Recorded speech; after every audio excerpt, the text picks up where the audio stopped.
Connaissez-vous l'histoire de Pascal et du dicton qui dit « Méfiez-vous de l'eau qui dort » Eh bien, je vais vous la raconter, cette histoire.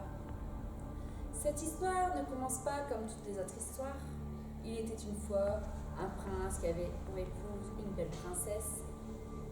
Eh bien non, elle ne commence pas ainsi. Pascal n'avait pas d'attache, ni épouse, ni enfant, ni chien, ni chat. Pascal a eu ces derniers temps des semaines difficiles. Mais il a un rêve, un beau rêve qu'il veut réaliser. Il voudrait passer des vacances inoubliables pour une fois, car il a l'habitude d'aller quelques jours soit chez sa tante, qui habite en Auvergne, soit chez ses parents à Lyon. Il souhaite visiter et découvrir les Antilles, sans oublier les Bahamas. Cependant, ces deux voyages coûtent très très cher et il n'a pas assez d'argent pour le moment. Il essaye donc d'économiser. Il a vraiment besoin de soleil. Malheureusement, il y a plusieurs problèmes qui font qu'il doit prendre l'argent qu'il a mis de côté. Il en parle donc à un ami dans l'espoir que celui-ci l'aide à financer son rêve. Mais sans succès.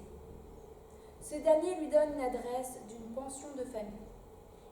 Il s'agit d'une belle petite propriété, pas chère et très calme sur la côte du Nord. Et plus précisément, à Merlimont.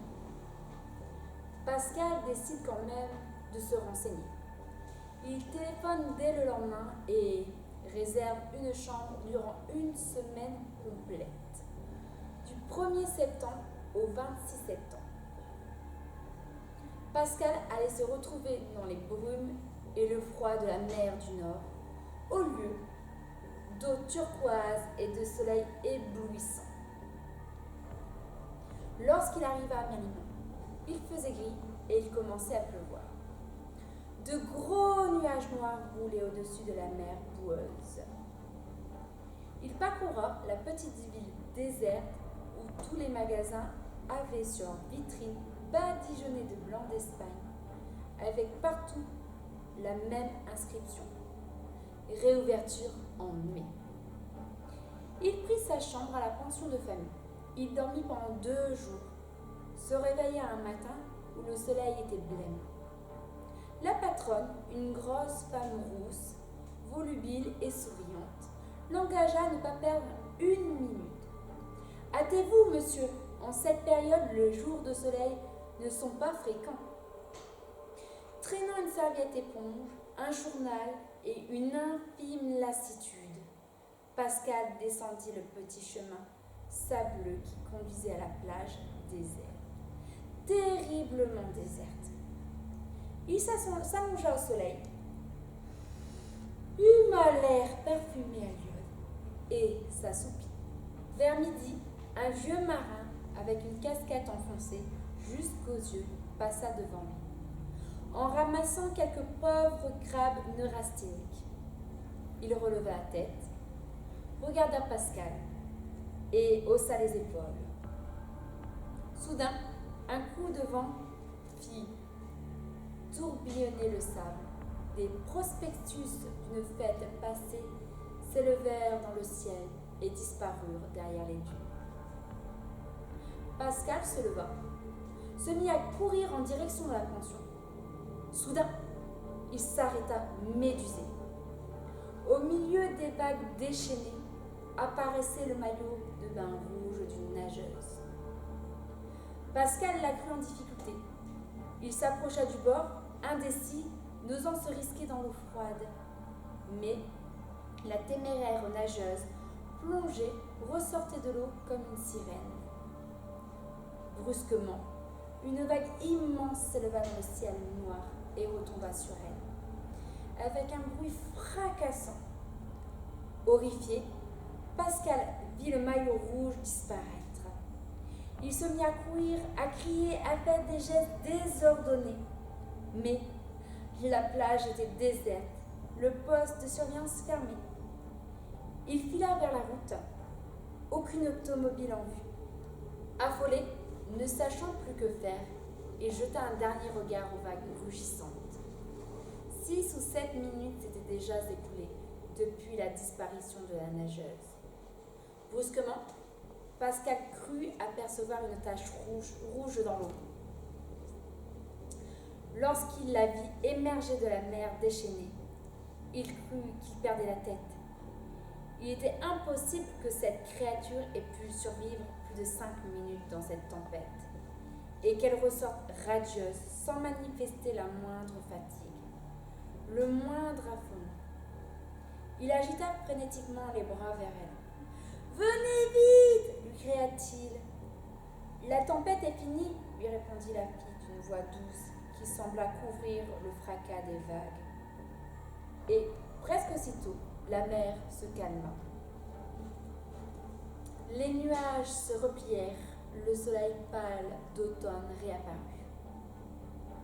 Pascal fit quelques pas dans l'eau. « Vous n'avez besoin de rien ?» La fille se mit à rire. « Non, merci. Vous venez vous baigner ?» Pascal s'approcha d'elle. Il découvrit son sourire lumineux, ses yeux immenses, son corps épanoui. « Il fait froid. »« Mais non, » s'exclama la fille. Le soleil se leva. Et Pascal sentit une chaleur nouvelle caresser son corps. « Venez vous baigner » répétait encore la fille. Pascal était arrivé à ses côtés. L'eau montait à la hauteur de sa poitrine. « Non, c'est vraiment trop froid !» La fille éclata de rire et plongea. Elle réapparut quelques mètres plus loin et lui adressa de grands signes. Puis, brusquement, elle poussa un cri et se laissa couler. Instinctivement, Pascal se jeta à l'eau, parcourut la distance qui les séparait en quelques brasses et plongea. Dans les eaux glauques, la fille au maillot de bain rouge le regardait fixement. Elle éclata de rire et tendit le bras vers Pascal, attrapa son poignet. Horrifié par le contact visqueux de cette main froide, Pascal voulut se dégager. Mais la fille l'enfonçait dans les eaux de plus en plus sombres, en riant férocement. Ses yeux devenaient phosphorescents, ses mains de plus en plus lourdes et gluantes. À bout de souffle, Pascal suffoquait.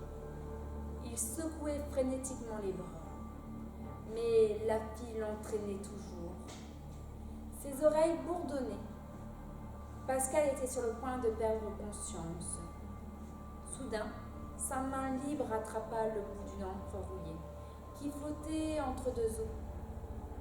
Le visage terrifiant de la fille se rapprochait de lui. Dans un dernier sursaut, Pascal projeta l'encre sur le visage de la créature. Il vit dans un ralenti affreux la pointe de l'encre pénétrer dans le crâne de la fille, qui, horrifiée, ouvrit les yeux stupéfaits. Un flot de liquide verdâtre s'échappa de sa tête, et, comme une pieuvre dans un nuage, elle disparut. Pascal se débattit avec désespoir et réussit à se libérer. Il ne sut jamais comment et remonta à la surface. Accablé par le drame qu'il venait de vivre, il se réfugia dans sa chambre. Il réalisait qu'il était devenu un criminel, qu'il devait se livrer à la police. Il se mit à sangloter nerveusement. Puis, il s'endormit. Et il rêva que la fille aux yeux phosphorescents glissait dans son lit son corps froid et gluant, comme celui d'une pieuvre. À son réveil, sa décision était prise. Il allait se rendre au commissariat et raconter son histoire. Après tout, il avait agi en état de légitime défense. Pendant qu'il buvait une tasse de café dans la salle déserte de la pension, un article du journal attira son regard. Les gardes-côtes ont repêché hier le corps d'une jeune femme de 25 ans, vêtue d'un maillot de bain rouge. La noyée, qui portait une affreuse blessure à la tête, semblait avoir séjourné plusieurs mois dans l'eau. Elle s'était échappée au début du printemps d'un hôpital psychiatrique de la région, où elle avait été enfermée pour avoir noyé plusieurs enfants. Sous l'article, une photo représentait la créature et sous la photo, une légende. La démente qui n'a pas résisté à l'appel de la mère. Pascal ne se rendit finalement pas au commissariat de police et quitta Merlimont et passa le reste de ses vacances chez sa tante en Auvergne.